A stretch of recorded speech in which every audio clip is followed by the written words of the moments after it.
Back again then for another evening episode of Empower Online today. Usually it's during the daytime, but now I've got the lights. It's kind of reflecting off my forehead, which is getting progressively bigger every year.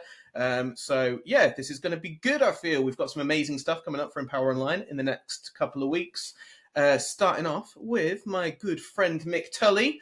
The last time I saw him, we were drinking cocktails at a gay bar just before Christmas. So Better believe it. Better believe it. it's good to see you again, my friend. We're going to get into your story of martial arts. We're going to have a little chat. And I know you're a popular guy, so I'm sure there'll be lots of views on this one. I've had a couple of questions from other people as well that they want to ask. So, Interesting.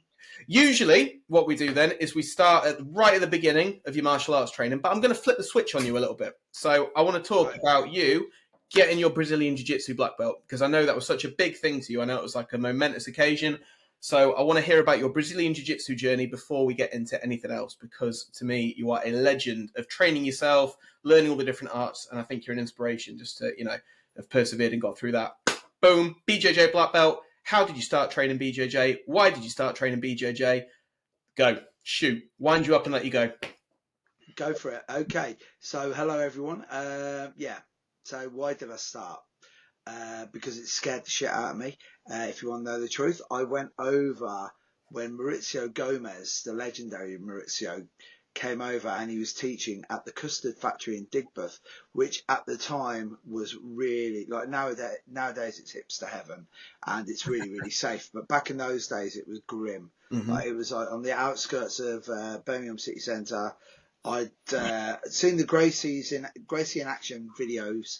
I'd seen all of that, and it just looked like guys fighting on the beach, really. Yeah. But the whole idea of them like taking on all comers and stuff, I was like, yeah, this looks really interesting. And showing my age, it was a bit of a boy named Sue scenario. I was like, wait a minute, they're called Gracie. That's a girl's name. God Almighty, no wonder you have to learn how to fight with a name like that. And then what happened was I went over and I just had the shit kicked out of me really badly. Started chatting to this lad afterwards, going over there, I'm Mick Tully sort of thing. And I hasten to add, this is in the early noughties. And I was quite well known in martial arts at that stage anyway. And chatting to this guy who just beating the crap out of me, I was like, how long have you been training? He goes, 3 months. And my ego just couldn't take it. Yeah, my ego couldn't take it. I was like, no way. So I never make light of anyone if they've been abused or anything. But there's two ways it works, right? If you've been through a traumatic event, you can be one of two ways. You can either be like, I'm really showing my age here referencing this. You can be like Jennifer Lopez in that movie where she learned Krav Maga and fight back, or become a victim. And I sort of became a victim for a while. What I did was I deluded myself into that. That's why I'm so virulent online with people when you'll never get me on the ground, and I'm like, yes I will. And they're like, oh yeah, well I don't need to train. And like, tell me you're not scared. Tell me you're scared about grappling without telling me you're scared about grappling. You know what I mean? So I pretended for a few years that I didn't need it. And then more and more people that I knew that I respected were getting into jiu-jitsu. And I was like, right, if I don't get into it, I'm going to be left behind. And then and at this stage I was doing CSW, quite a lot of CSW with Lucky and Pindi Madaha, and training with Eric Paulson as well. And I still thought I didn't really need jiu-jitsu, because it was like, well, I'll just punch you in the face to get the position. Sure. And then realistically one day there's a couple of like defining moments. So one moment was I was only speaking about this really good dear friend of mine, Dave Roberts, Professor Robbo, and he came and he's training with me now on a Sunday morning, doing some Kali and stuff, and we did some jiu-jitsu yesterday morning together. And I always say that he came, and it was when me and Al Peaslin were doing masterclasses every month. We were like being lazy, really. We were bringing in guys that we really rated in other arts and got them to come and teach for us, And we were actually doing a boxing masterclass, and we had Glenn Smith from Red Corner, the famous Red Corner gym in Coventry. Yeah. Got him to come, and then at the end, my mate Robbo says, "Oh, you're doing a bit of grappling now?" And I went, "Yeah." He goes, "A little bit of a roll." He got me a knee on belly, just held me there. And I remember driving back going, I can't live in a world where another human being can do that to me. Yeah. And like, if anyone's going to be doing that, it's going to be me doing it to them. and I still spoofed it a little bit. And then on my 40th birthday, I was over in New York training Enzo Gracie's, and I was like, right, I'm really going to apply myself. I'm going to be a black belt before I'm 50. Nice. It took me 4 years more than I expected, but we had COVID and stuff like that. Yeah. So I was quite delusional on the time frame. And then the last and probably the most important thing for starting jiu-jitsu was I went and trained down at Tony Terranova's place in Gloucester with the great John Will. And literally, within half an hour, I was like, if this guy did Tai Chi, I'd give up everything and do Tai Chi now. He was that good. After Guru Dan, Rick Fay, Terry Barnett, and Neil Simpkin, he's probably the one guy that's had the most impact on my training. And with John, I've only ever trained with John on seminars, but he's just the way he thinks about it and everything. It was unreal. So the reason I got into it was because it scared the shit out of me. It reminded me of the good old days back when I first started karate, where I'd make excuses to do anything but go there, and then come out of it. I feel good afterwards. I wouldn't say I felt empowered or anything. I just felt like I had the shit kicked out of me. That leads me on to my theory that you don't get good at jiu-jitsu. You run out of ways of being shit at jiu-jitsu. Okay. That's how that one works. So yeah, literally that was it. And then I came out of Henzo's. I remember walking up 7th Avenue back to the hotel, and I was going, yeah, man, 10 years time, I'm going to walk in there. I'd only just been training with John Danaher, Henzo. Gordon Ryan was there at the time. He was only a kid. And I was like, yeah, I'm going to be back. And 10 years time, I'll be a black belt. And then I went back 6 years later and I was a 3-stripe blue belt. Yeah. And John was like, so how's it journey going? And I went, well, I've only got 4 years to do purple and brown if I want to stay on track. And he was like, that time scale thing's ridiculous. He goes, realistically, most people should take 15 years anyway. Yeah. If they're only training 3-4 times a week, that's it. You'll get the phenoms, you'll get the BJ Penns and stuff that'll do that. But yeah, literally, that's what got me into it. And then what kept me into it was the fact that it was the one thing that I've done that I was never any good at. It's everything else I was I found pretty easy. Jiu-jitsu I didn't. And that's what got me in. And then once I got my black belt, so I trained with Neil Simpkin, every stripe, every belt off Neil, and then I was training in Gracie Barra Erdington, which then became Alento Birmingham, with Andy McCready and all the boys down there, and it was great. And then what I've had, I got my black belt, and then a bit of a slump, because then it was like, so what next?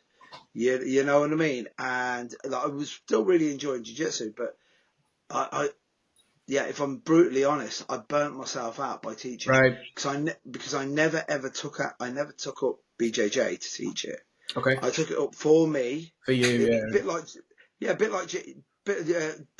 Jeet Kune Do and Kali. I took that up to train for me because I'd already done years of teaching. And then obviously you just fall into teaching.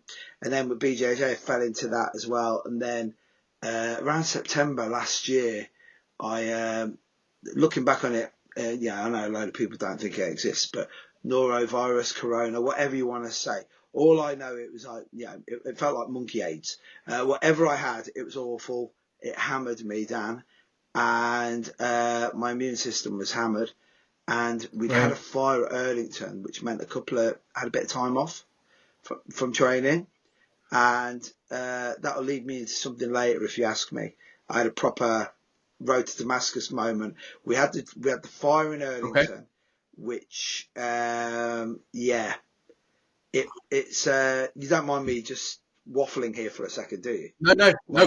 This is it. This is your interview, buddy. So go. Okay. So what happened was, even during COVID, I was doing Zoom classes, and then we had a fire at Erdington, which meant literally 1 week I'm going from 4 or 5 times. I was over there 5 times a week, realistically, 4 or 5 times a week. sparring every night, sparring every Friday night, getting 20 rounds in with the guys, going the following day, teaching the kids classes, teaching the adults classes, rolling again, then teaching on a Sunday in Coventry, then on a Monday, which you've been down to see me. Thank you very much. Always, I'm always honoured that people want to come and train with me. And then Monday night, I'll be back at Erdington. Tuesday night, I'll be back in Coventry. Wednesday, I have my one night off. Thursday, I'll go back and I'll do my jiu-jitsu, my classes, just where I just train for me. Then Friday, back sparring again. So I only had one day off a week. And I didn't realise that I was getting burnt out. And it was bizarre because I'd never had a period, even like, within a week and a half of COVID, we had the Zoom up and running. So I was still teaching and stuff like that. And then we had the fire. So I went from having every night of the week doing stuff to literally the only classes that I had any real commitment to was like my Coventry classes. Yeah. And the thing, like my guys in Coventry, these guys can cover classes for me anytime I want. Yeah. So it doesn't really feel like they can teach class better than me, these guys. Paul Devlin, Trevor Richards, these guys teach really good classes. And so of course I had about a week. I think it was about the first week. And I was like, I just really enjoyed hanging out with my wife, going out. And it was, so this would have been last year. So June, July, August, maybe. Yeah, July, August. Because we had about 7 weeks with the turnaround to get to the gym. And I was really enjoying like a normal lifestyle. And then that made me think, why did I start martial arts? And I remember being 16 and not wanting to be ordinary because I was being bullied. I was having the shit kicked out of me. If you've ever listened to any interview, my life just sounds like a bad country and western song for the first 16 years. Like anything that could happen, fucking dog died on me, the whole lot, sorry for swearing.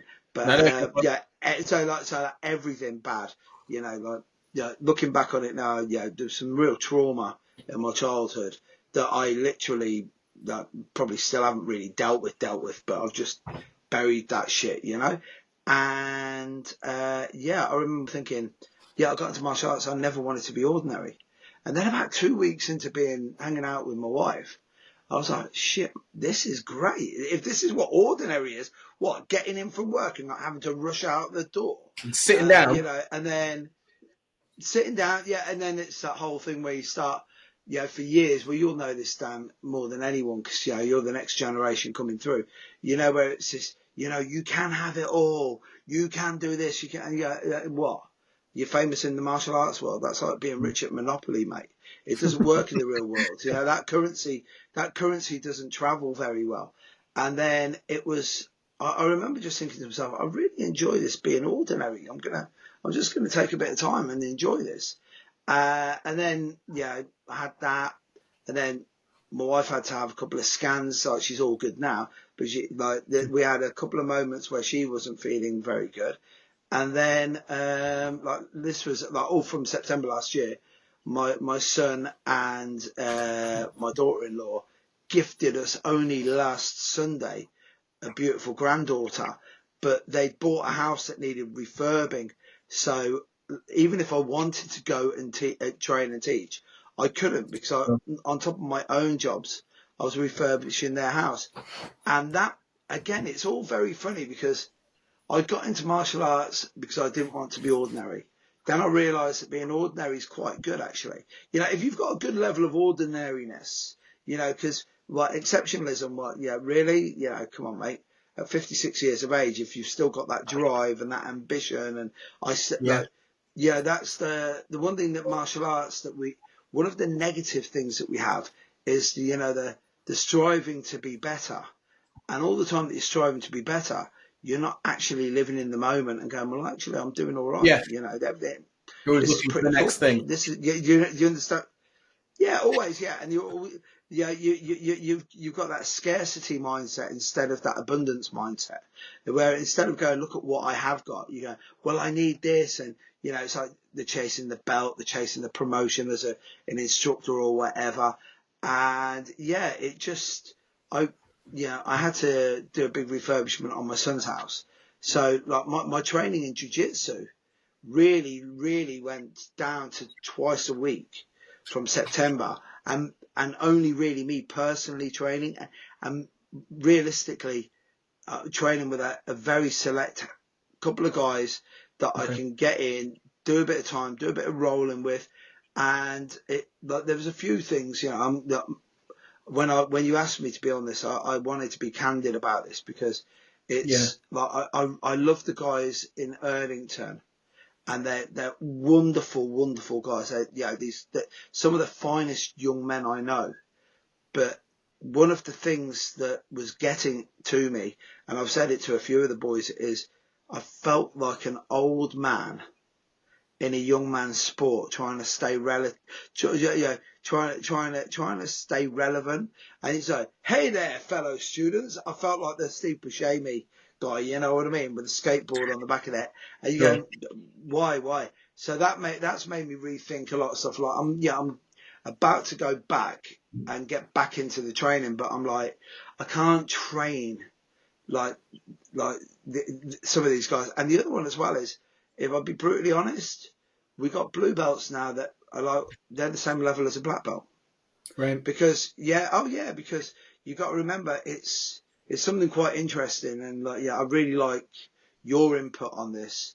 Right, martial arts for me was always a trained person versus an untrained or an unskilled person, and if they weren't unskilled and untrained, they weren't in a very good place mentally. So they were starting the fight, you were dealing with the fight, yeah? So it's like I got into martial arts for protection only, because I was a scared and frightened young man. And then over the years, it morphed into, I was doing martial arts, but I'm going up against, like, first of all, guys that I really like, because they're interested in the same shit as me. And then it's just it became a sporting endeavor, an athletic endeavor. And it's like, at 56, I'm not an athlete. You know what I mean? And it's like, so what am I doing here? And I'm not saying it was killing my ego or anything like that, but it wasn't and isn't what I think you actually should have if you're going into a stage of your life. With me now, I'm going into a stage in my mid-50s where everything I should do now should be holistic. And if it isn't doing me any good, this is if you want my thoughts on it, you can ask me about it and I'll tell you. I'm seeing a hell of a lot of guys getting beaten up and broken at jiu-jitsu, but times that by 15, 20 guys who are doing MMA. As I've said before, I know stupid people that start BJJ and become smart. And then I know smart guys who have started doing MMA. So stupid guys doing BJJ become smart. And then I've seen smart guys do MMA and become stupid. It's like, only last week, there's a story going around now that BJ Penn doesn't recognize his own mother. So he's convinced that this woman who is his mother isn't his mother, because he's showing some really like pretty grave signs of CTE. Right. In regard to decision-making processes, impulse control, stuff like that. But look at Conor McGregor. Look at, without going into detail of what the guy's done, which is, if he's done it, it's disgraceful and abhorrent. But it's like that boxers did that years ago. We knew about punch-drunk individuals. Dan Hardy told me 10 years ago that the hardest fights he ever had weren't they were never under the spotlight. They were in the gym with his mates, no one watching, and then the 3 and 4 week migraines, which basically had concussion, Headed, forgetfulness, etc. Yeah, exactly. So you see, that's where with me with BJJ, and I really droned on about this, but it's really made me think about everything, not just because I love jiu-jitsu. It's the greatest. For me, I think it's as much as I love Carly, which Carly's my first love, but Carly's, I think what I love about Carly is something that is really good that you can do with another human being, but you can just do it equally as well on your own, just with Carenza. And it's like kata and karate. You can do that. Jiu-jitsu you can't do. Like during lockdown when we were supposedly training with dummies and it was Solo drilling. Yeah, so you need another person to be in it. And then the thing that I've noticed as I've got older is I have to be very, very careful who the person is. It's like, Rick Young is like, right, if you're 10 kilos heavier than me or 10 years younger than me, I don't roll with you. Yeah. So it's like he says, lightweights, loads of women and, guys his age. And again, physics all works. And that's the mad thing. It's like, they have weight divisions for a reason. So with jiu-jitsu, it's been mad because I didn't think that I would be going I really didn't think that getting my black belt would be like, and it wasn't like it was a massive come down. I've really got a really good friend of mine, Dave Welts. I've got to give him a shout out, right? Dave Welton. He's one of the nicest men I know. And, he won't mind me saying this. I asked him last week, so we had the conversation. I told him about the being ordinary bit. And I said, why did you start training, Dave? And he goes, when I had a child, I knew I wouldn't be able to protect it. And I thought to myself, what a great reason to train. And if there's one guy that I'd love you to interview him because he'll tell you he's just a blue belt in BJJ, but his whole story of how he's beaten addiction and stuff and how he's used jiu-jitsu, it's just really, really, really impressive. And he's just a really cool guy. But it's like he said to me, he goes, because you'd worked towards it for so long. And then it was like, well, what next? And it was like he said, he goes, it's like someone going to war. You've gone to war, and now you're like, right. So what do we do now with this? And I've had a little bit of that, to tell you nothing but the truth. And again, the way that art has developed is, it's mad because my age and my rank and my experience in the art, I could be like the Dalai Lama to a load of my contemporaries who are in their foot from 45 upwards, and I could just be like, if you got Jocko Willink or Joe Rogan off Temu, and I'd be able to say, yeah, guys, do this, do this, do this. And with a lot of these guys, I'm saying, look, first of all, why are you taking TRT? Because it's not like your heart needs any more pressure, strain and stress. Yeah, exactly. So, and you're like, well, it'll make me feel young again, and you're like, yeah, but you're not supposed to feel young, mate. No. You're in your mid-50s. You're supposed to, it's every line on your face is etched there for a reason. Embrace the fact you're getting old, because guess what? As I said, you've heard me say it before, Dan. In 14 years' time, mate, I'm 70. Shit. So what? And you still want me to be the angry young man and, get up and pay your rent every day in the gym? And you're like, I paid my fucking rent 30 years ago, mate. You know what I mean? When I was 26. I don't need it. Yeah, so I know that's super long-winded, but that's what got me. And as I said, out of all of the arts I've ever done, I think this is the one that's posed the most questions to me. But I thought about this only recently, was if it had been anything else at my age, because it's the Danny No Santo thing where Guru said to me years ago, he said, as I said, he calls me Mike. And as I said, look, he knew Bruce Lee and he almost gets my name right. But he said to me, he said, Mike, you're not always going to be this young. And I was like, what's he on about? I'm always going to be this young. And spoken like a bloke in his 30s at the time. Sure. And it's like father time. So I think if I'd have taken up Tai Chi, I think once I'd have got to a proficient level in Tai Chi, it would have made me question, so what am I doing now?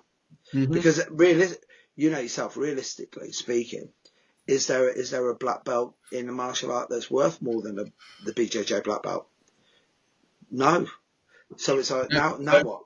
No, it's one of those arts that retains it's still a something to aspire to, I think. Whereas a lot of other martial arts, you go black belt, you go, yeah, all right. You go BJJ black belt, you go, oh, okay. Yeah. Okay. Well, you see, the beauty of that is there's enough guys who have come through the hard way who are still like gatekeepers. I don't want to sound like I don't want to start saying stuff like dog whistles and leaning in and this space. Making me sound like a right hipster. But the thing is, there's enough gatekeepers still in the martial art in BJJ where I've gone, sorry mate, but I didn't have it.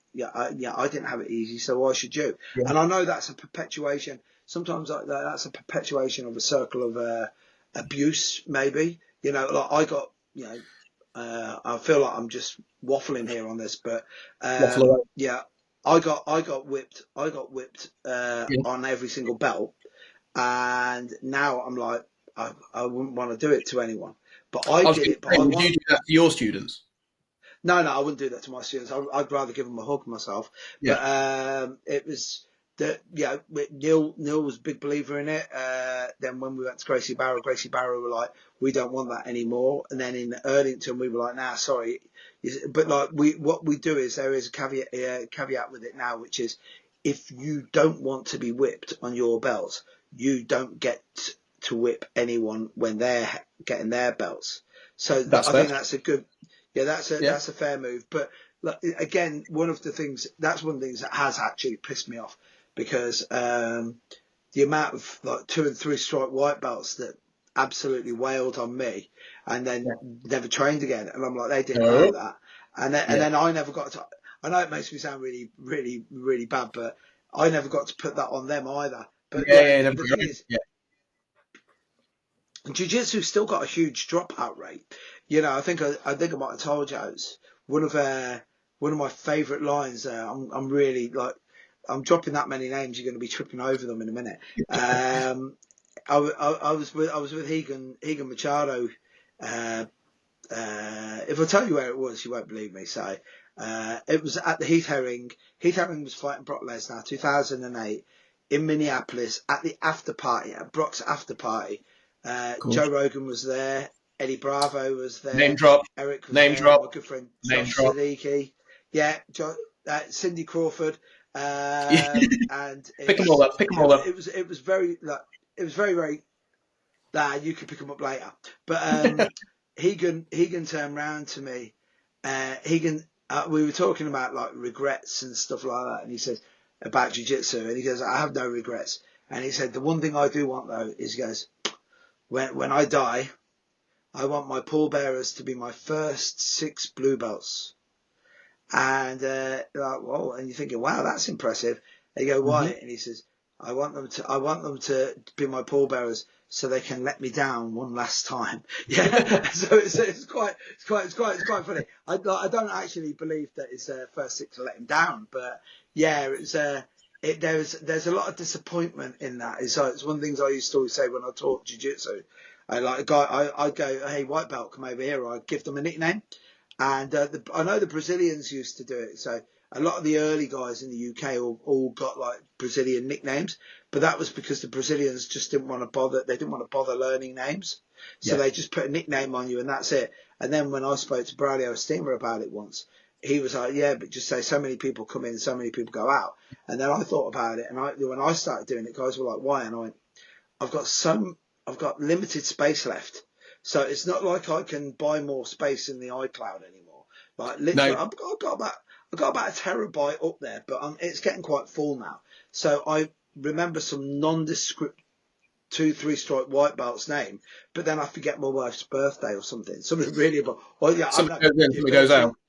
Yeah, the ability to drive or something. So imagine having Alzheimer's, but being able to remember this 2-stripe white belt's name, but couldn't remember that. So that's why I'm like, look, until you get to a blue belt, I'm not gonna bother. But yeah, as I said, that whole long-winded thing is how I got in it, why I stayed in it, why I had to I didn't take time out.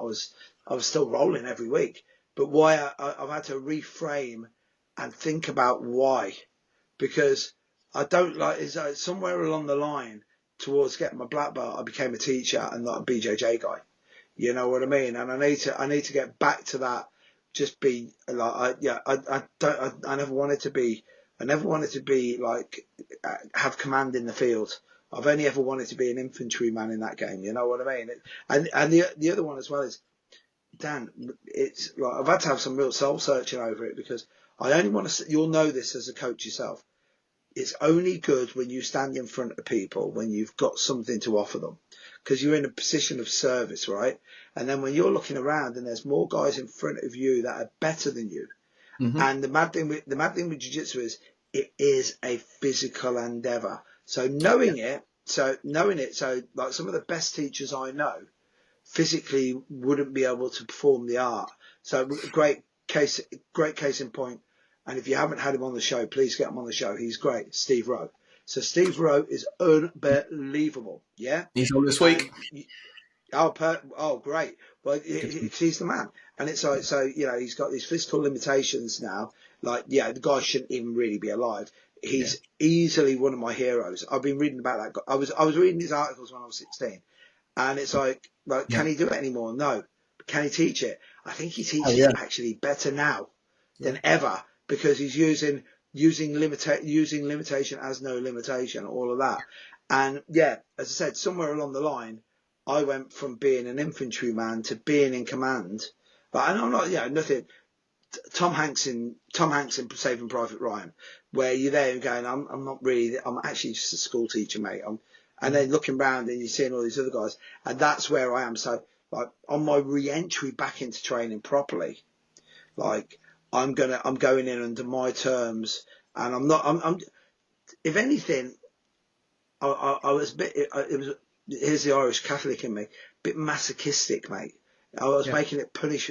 It had to hurt, and I needed to be punished. Where now, and now I'm going to go in, and it's like, that whole thing where it's like, oh, you shouldn't dodge people on the mat, and you're like, yeah, I should do, because I've got a really, really fucked up neck anyway, and the last thing I want is some incel hanging off my neck who's never going to train. And 9 months' time, he doesn't train anymore, and I'm walking around like that. Walking around like Batman before he got the upgrade, you know what I mean? It's screw it. So all that. So next question, brother, bring it on. Have you seen jiu-jitsu change then? And do you think it's changed for the better from your early days of, from your early 2000s or whatever to nowadays? You look at the Gracie tapes and Gracie in action and things like that, and then you look at the sports side of jiu-jitsu now, and from someone that's a Brazilian jiu-jitsu black belt, it's an interesting thing to then look at in terms of what you went in for. I want to be able to protect myself, to now looking at some elements of BJJ that's looking at sport elements. And then, is it what you think Helio wanted? Is it a good progression of the art? Is it going backwards? Do you think eventually it will become one of those things where it gets watered down and diluted even more till it becomes something that's less, in 10, 15 years, 20 years, whatever, is the BJJ black belt going to be like, oh, it's just another black belt? First of all, I think there's always going to be some, not so much mystique. There's definitely going to be something to being a black belt in BJJ, right? Right. Even now we've got the whole thing now. Well, there's black belts and there's black belts, and you're a time in black belt, attendance based stuff like that. So here's the thing. Address the first question, the most important one. Is this what Helio wanted? Man, no one knows what Helio wanted. You got to remember, you look at just that whole family and that story behind it all, and it's like, right, okay, so how is it that there's 6 brothers and they're all like around the same age? And they go, what? So like, they all had different mums. The other one as well is like with Helio, like, people giving it, like, going to be a bit controversial here, right? But everyone's giving it, shocking, right? So everyone's giving Elon Musk a hard time at the moment for, whatever that would, please don't screen grab that one, right? But right, so do it a lot quicker than that, right? So that's. But with Elon, that's exactly what happens when you give an autistic billionaire loads of ketamine and then put the lights on really brightly, right? Yeah. So he's a bit of a madman, but you won't get demonetized if I say that a National Socialist, will I? Right? I'm not. So crack on. Oh, right. Okay. So right, to say that he's like that, and you go, right, okay. Yeah, that's a whole different argument that we can go down another time. But it's like, if you, like, one of the things that those boys were pretty fond of was eugenics, yeah? like building the ultimate Ariane, you know, the ultimate man, the ultimate, you know, Anisha said the Ubermensch, you know, the overman, all of that. You know, Helio had this thing where he told all his sons, you can have whatever wife you want, but she has to be over 5'8", because he wanted just progeny that were just huge, massive. Like, you know, if you look at Holes Gracie, not Holes that passed away, but young Holes at the moment, the guy's like 6'6", and you go, wait a minute, like Hoyler's like 5'5". You know, like how? So, you know, they're like with Helio was Helio was a very, very interesting individual, is the best term I can use, right? You know, even his own brother Carlos was going, half of the stuff he's saying never happened. Like the wrestling sharks and stuff like that. Yeah, he knew how to make it. He knew how to build a mystique, right? Yeah. The other one is like, if you take like BJJ, right, as an art form, as a martial art, you look at it and you go, right, from the minute it arrived in Brazil, it's the most JKD thing in the world. You know, what you got is Maeda goes over, right? So Maeda goes over and he's there for 4 years. And then that 4 years, he gives, so what's that? That's if you train a lot, purple belt level is what you're going to be given, guys, right? So he goes in there. And then it's like the Brazilians, being the Brazilians, they're like, well, we don't really like the takedowns, which everyone knows is quite famous for that. And then it's like, oh, Gaston Gracie. It's really funny because the mythos behind it is, you know, everyone talks about the garage in Torrance and how Hickson couldn't give away he couldn't give away lessons and stuff. And you're like, you do realise that we know that your grandfather was a diplomat. You know, like anyone who reads into it, Gaston Gracie was a diplomat. Why else would he have met Maeda? Maeda's over there. They're doing all this. They're doing exactly the same sort of cronyism that's going on today in every other aspect of the world. And then Carlos Gracie's learning how to do jiu-jitsu. Helio's just sitting there because he's this frail child, and then one day somebody turns up, and because he's just been paying attention to it, and immediately you're looking at it goes, so Helio was as autistic as myself, and literally every other guy I know that's really into jiu-jitsu, because like the minutiae behind it fascinates us. So he teaches this. So then his basis is all based on like leverage. So of course you've got a small guy trying to beat a big guy. And 9 times out of 10, what they're fighting over? They're fighting over family honour. It's never really money because they're rich guys. They don't need to do that. They're in the kimono. Then you've got the guys who are literally doing lucha libre, who are the really poor guys. And that's what no-gi initially was. You know what I mean? So we have that scenario. So what did Helio want from the martial art? Weird flex maybe to start off with. Look at how tough I am. I don't know. You know, never trust a man with a moustache is all I'm going to say. And he had the little Clark Gable moustache going on. You did have the Clark Gable going on. Yeah. Dan, you shave all of your face and leave that bit. Like look at the people in life in history not to trust with a moustache, right? So Genghis Khan, right? Joseph Stalin, that mad Austrian character Adolf, right? And then Margaret Thatcher, right? So you look at those characters, right? 4 for 4. All of them 4 for 4, right? All of them crazy, right? So it was just some weird flex maybe that he did, then started sending out a few stadiums and started getting classes together. And me personally, I don't think they ever looked at it as a person the Gracie Barrett ethos, you know, it's a vehicle for personal development. Very Bruce Lee-esque. The way that we're going to use this, the lessons you learn in this will be great for the rest of your life, yada, yada, yada. All of that. I don't think Helio was into any of that. Right. And then they have all these splits. So like, I'm giving the potted history of jiu-jitsu. So they do that. They go off in different directions. And then, you know, we had the Gracie Challenge. Again, that was all about fighting. Yeah. Yep. And making it work. So taking on all comers, no problem. And I still didn't think they were really into it because, you know, how long before they gave away, like the parallels between jiu-jitsu and the Chinese community and Bruce Lee teaching like Occidentals, teaching the Gaijin for the Japanese. It's like the Brazilians never wanted the Westerners to learn this. You know what I mean? And then we have the UFC. And it makes me smile because people are going, oh, yeah. I saw an interview once with Horian, and Horian turned around and he was like, yeah, well, we got what we achieved from it, which was we wanted people to know that it was, you know, that it was style versus style. And you're like, I've dealt with quite a few Brazilians, and they're canny individuals when it comes to money. And if they thought that they had $1 billion sport, they never realised what they had. Yeah. They literally didn't. They were like, right, this is an infomercial that's going to be in between a skincare product being sold on, you know, late night TV, that we're going to get this. So, and it was like, QVC, yeah. It was an absolute gong show. And then it exploded. Yeah. And then that was when they were playing catch up. That's when it all changed.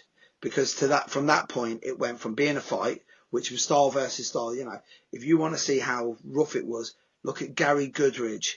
Look at, Gerard Gordeau versus Tully, where he kicks his teeth out. Gordeau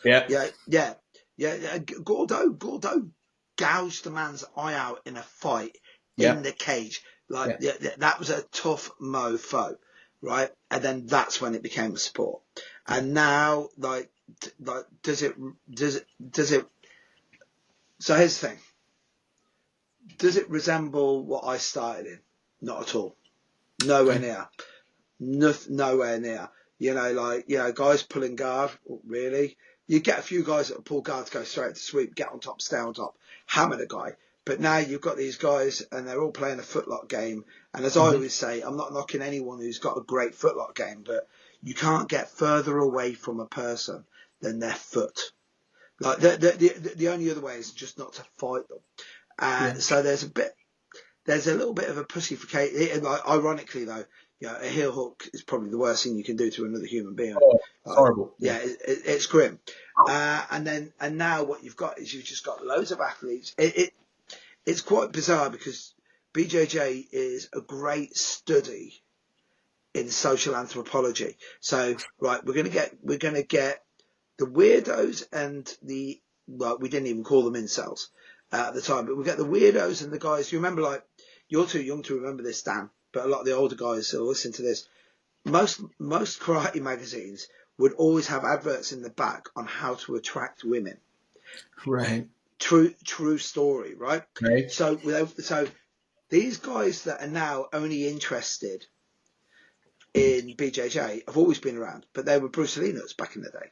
So what it is now you've got that, it's like where the stars have come in alignment, where you've got an infinite amount of hours, an infinite amount of like autistic concentration, and just really nothing else. You know, like the crack is some of the highest level. Like take Craig Jones out of the equation. You see some of these guys who are really good at jiu-jitsu, and they're boring dudes, man. You know, they might be nice dudes, but they're boring. Oh yeah, they're unreal. So it's gone from being a martial art to it's a sporting endeavor, and the better athlete always wins. You know, and it's like that leads me on to the whole. Yeah, but what if the intent we use? You'll remember this. The martial arts. Yeah, but if you have real vicious intent and you're like backed up with what though? Yeah. You know, I've hammered loads of angry men, and they were like, as I always say, you're furious now. You'll be really angry at Christmas when you're having that turkey smoothie. What you mean? They didn't just see red and then take you back? See red and bodies drop. That no chance. One of the things I always wanted to do when I was a kid was I wanted to have a fight like they had in the comic books, where when I was beating them up, I was admonishing them as well, or coming out with pithy remarks, you know, like Batman and Robin. But so it looks nothing like it. And where will it get watered down? That's an odd one. It won't get watered down. It's going to be different because it's what it'll be is it'll be a sport, and it's like judo. like judo now, if you look at a guy, if you say judo, you go, oh yeah, you know, if he gets hold of you, he can beat you up. And you're like, I know judo guys that don't have to throw you to hammer you. They're really, really good. But because they, they just identify as sportsmen. Like a judoka will say he's a judo player. And that really helps because it gets a lot of the politics out. But the one thing that's really, really, really fucking up BJJ right now is there's way too much money, and a lot of the guys who are making good money at the moment don't realise this is here to stay now. So a lot of these guys think that there's a finite amount of money. So what they're doing is they're more than happy to shit all over personal relationships and everything else. They just don't care. They're like, screw it, we'll see. So yeah, I've seen a lot of like friendships get hammered. And like guys who are best men at each other's weddings, and then it's like, right now, no, because at the moment BJJ is like the Wild West. Like Jesus, let me see. So not last Christmas, Christmas before, I think there was 90 or 92 Gracie Barra schools in the UK. Mm-hmm. Right now, probably 13. I've seen there's been a big dip. Drop they off. tried to. Well, they tried to bring it in line with like a franchise model. Yeah. But what that meant was, I've got like I could tell you my whole theory on that. It's like the problem is for Gracie Barra to go to the next level, what they need owner operators, right? So like you've got a vested interest. It's like Subway, or KFC. So you've got an owner operator there. So he's paid in some money to get it there, right? But the only thing is, all of those Gracie Barra schools, first of all, because martial arts is personality led and not product led, what it is people have loyalty to the person they learn. They don't care the flag that they go under. It's the person. And what it is a lot of those schools that Gracie Barra wanted to go in line with them, they weren't owner operated. They were founder operated. Yeah. So when you founded it, and it's like, right, okay, so here's the deal. Not a great deal financially, trust me. And the guys who have stayed in it, the mad thing is, my friends who have stayed in it, I love them. The guys who have left, I love them too. My only thing is now is I'm not going to do this. I'm not going to jump in with some people where it's like, you can't talk to him, you can't talk to him. I'm like, that was one of the things with Gracie Barra. It's like, right, we're a team, so we just do this. And you go, right, so you're telling me that I can only talk to who you let me talk to. And then like the uniform policy I do get, and I've always been a big fan of the uniform policy. But a lot of people will look at the uniform policy and go, if you're in a relationship with, say you're a woman and you're in a relationship with a bloke, and he goes, right, you can only dress as a French maid or a cheerleader. And I get to choose which outfit you wear. Come on, man. You know what I mean? Red flags. Red flag indeed. And so there's, because it's a bit, I do feel for it in some way, for some of the guys, because it's like the Wizard of Oz. It's like, don't pay attention to that man behind the curtain. And then you look at it and go, right. And then when one left, that was the dominoes. Yeah. And it's like, my whole thing is, I just want, if you're in it to make a living, it's like you, Dan. If you're in it to make a living, you know yourself, that is a hell of a lot of plates you're spinning all the time. And then that's not even taking into account stuff that some of the guys who are watching this will get it. Some of them won't. It's like just upkeep on the gym, just understanding what's the bottom line I have to get just to keep the lights on. Then the next thing is, right, okay, now I've got to identify 5 guys that are in the gym that are stopping 35 guys coming in. And sometimes out of those 5 guys, 2 or 3 of them are people you like.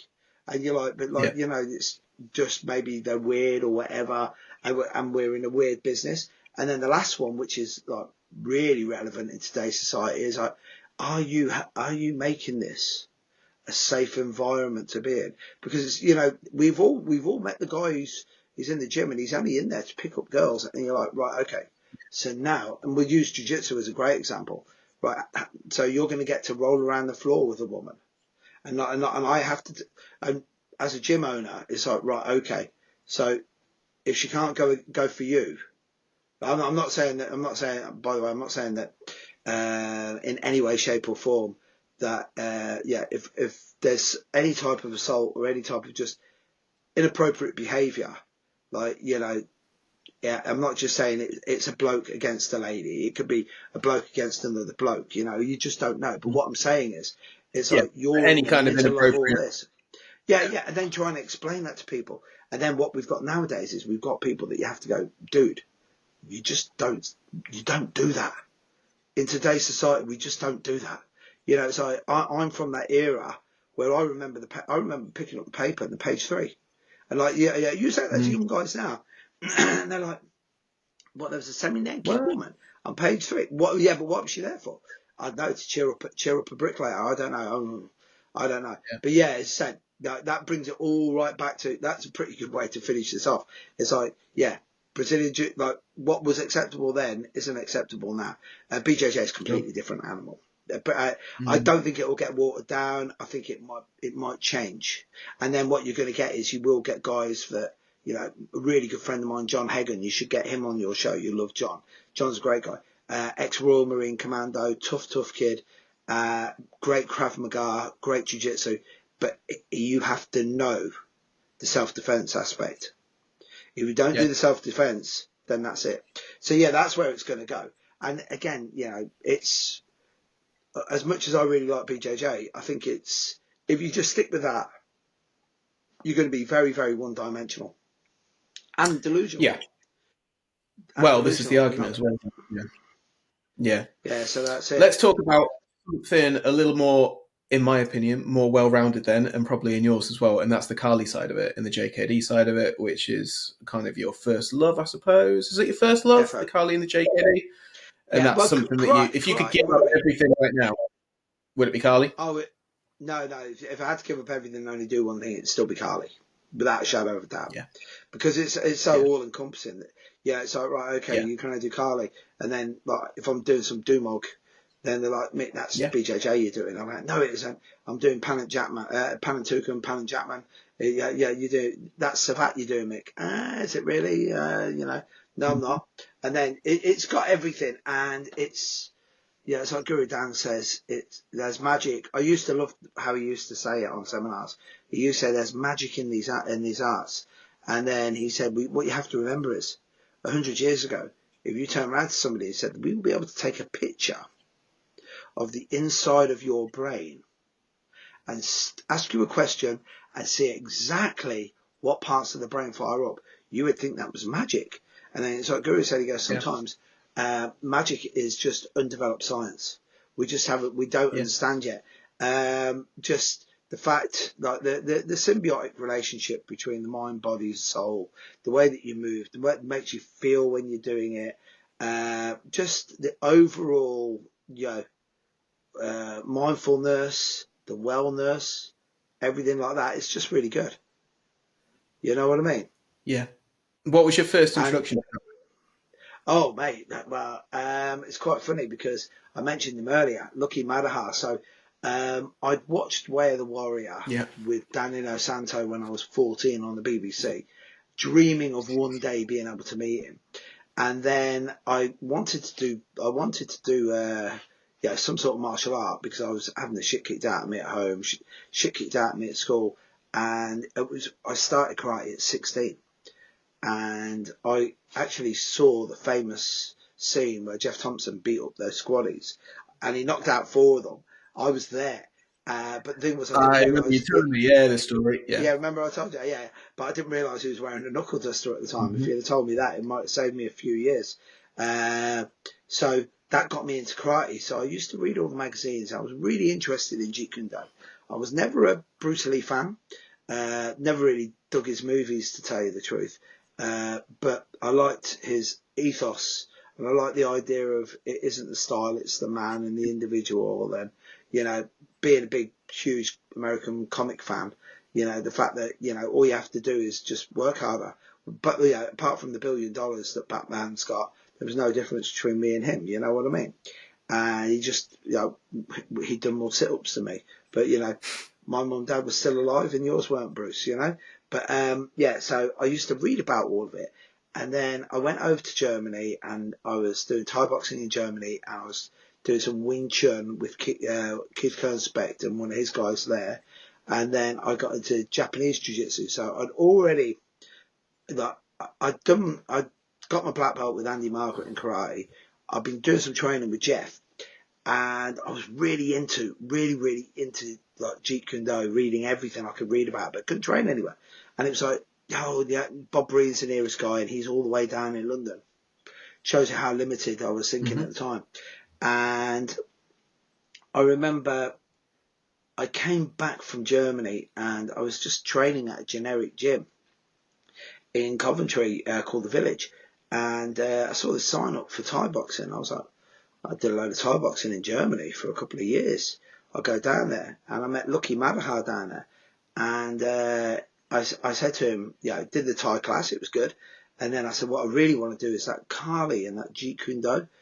And he went, well, I've got Rick Young doing a seminar for me this Saturday. And I was like, what? So I went down there, and that was the first day I met my good friend, our mutual friend, Josh Siddiqui. And we partnered up, and I trained, and it was like, Rick did a Pak Sao Da on me, and as he did it, I was like, I have no business being in front of this guy. Like, he was something else. Yeah. And then it was at that point I was like, right, I need to do it. And then through that, I was still training with Lucky. And then I was just lucky enough to, pardon the pun, to go over to America and train with Rick Fay. Yeah. So I went over and trained with Rick at Lake Owen, 2005 that was. And then literally, as soon as I saw Rick in action, I was like, this is the man. And then it was, believe it or not, it was Rick who introduced me to Terry Barnett. And that's one of the things I've always indebted to him There you go. Forever. Yeah, but it's like Rick could have kept me as a student, as a long range student, and I'd have paid the money. But he was like, no, you need to see Terry. And then we had 9 years, 9 wonderful years of going up and down the M1 every Tuesday, training with Terry and all the guys down there. And it's just, as much as I love the art, it's all the great people I've met, like yourself, like the late great Brendan Westwood, like my main real teacher now in the UK, Aaron Davis, even though he'll be embarrassed that I say that. And I just like everything about the Kali. That's why that's why I'm MKG Coventry. My first love it's always been Kali. Always will be. Yeah. Perfect. How about your own training then? So in terms of your teaching, do you think you're a natural teacher? Do you enjoy teaching? Have you had ups and downs with teaching? You obviously, when you're in school now, you said about your journey with BJJ and teaching, but... Teaching wise, I love it, but I know exactly what level I am. I remember years ago, Rick Fay saying that you have to understand where you are. And Rick used to say he was a good high school teacher. I think he's way above that. Maybe high school across the board, but in the specialities, like he's a don. You know what I mean? He's there. Me, kindergarten, junior school. Yeah, I'm really good at that. Pretty good sense of humour, quite amusing. I love to see people go from that initial step of not knowing their left from their right, not being able to actually even walk properly, let alone punch or kick or anything. Get them to a good proficient level, and then that's when I normally hand off. That's why, geez, you look at the amount of guys that have come through me and then I've sent them on to other people because I know my limitations. That's one of the reasons why BJJ teaching was that bummed me out towards the end, because I was like, I'm at the front of this class, but I shouldn't even be in the front of some of those classes. I shouldn't have even been in the class, let alone at the front. You know what I mean? So, and you just got to be realistic with yourself. And as I said, teaching wise, I love it. But the only thing, it's like my wife says, it's like when you teach, you give a little bit of you away each time. And that's great. But how are you replenishing you? which you should be through your own training. And I've just been very remiss of that with that recently. Yeah. So now it's I'm making amends there on all of that, or I'm at least trying to. So yeah, that's the one. I really really enjoy it, but it is cool. It's cool. It's still a very cool thing to do. You know what I mean? I don't think I'll ever be a point where I do it. I want to up my own training more though. That's the thing. I want to get back to being a student. Well, that's the hard thing sometimes, isn't it? Yeah. Yeah, That's but the hard but thing. Obviously, if you're running a full-time academy, or even if you just every night, it's difficult to get your own training in. Like, there's only so many hours in the day. A lot of classes are at night. You're teaching your classes, then you're trying to get to other classes. You're trying to get to seminars. You're trying to get the work-life balance right, etc. It's tricky, but as you say, you've got to find your priorities sometimes. Maybe they change with time and age. But yeah, and the other one as well is it's like realizing what's most important. And it's my good friend Lee Taylor. He's just closed down two of his schools, just for the simple reason he's like, right, instead of me driving an hour in one direction, an hour back, because he lives like in Wales. The price he pays is he lives in the most idyllic place in the world. You know what I mean? But the problem is to have a viable business at the time, he had to do a lot of travelling. You know what I mean? He couldn't have a centralised place because, where he lives, in Prestine, which isn't far from Hereford, it's like everything is it's a geographical oddity, that place, because everywhere's 90 minutes away. Everything. It's like, where is it? Oh, 90 minutes away. It's it's bizarre. But he's turned around and he said, look, I'm just taking a bit of a back step, which is still I think it's still the way forward for a lot of us. Me, I know for definite. It's like, I'll just take the foot off the gas a little bit. Still going to train, but the way I used to train like an animal. For what reason? You know what I mean? It's like I haven't had a fight for 28 years. You know what I mean? Not allowed, slapped a few people, but I haven't had a proper drag out fight.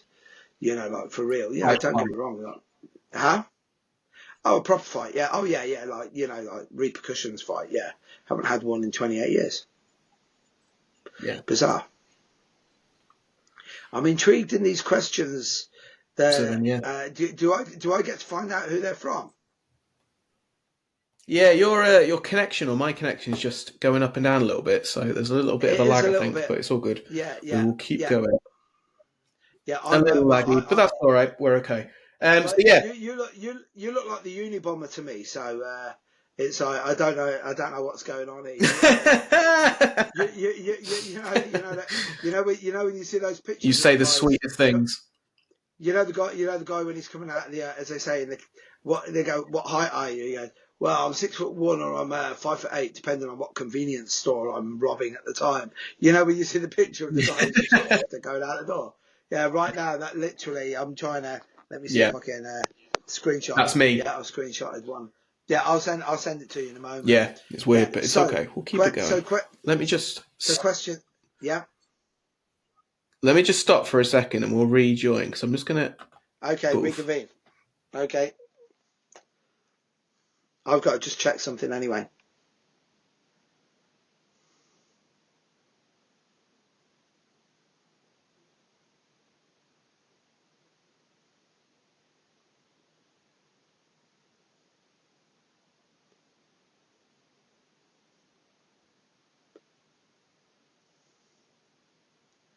How are we looking?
Back in.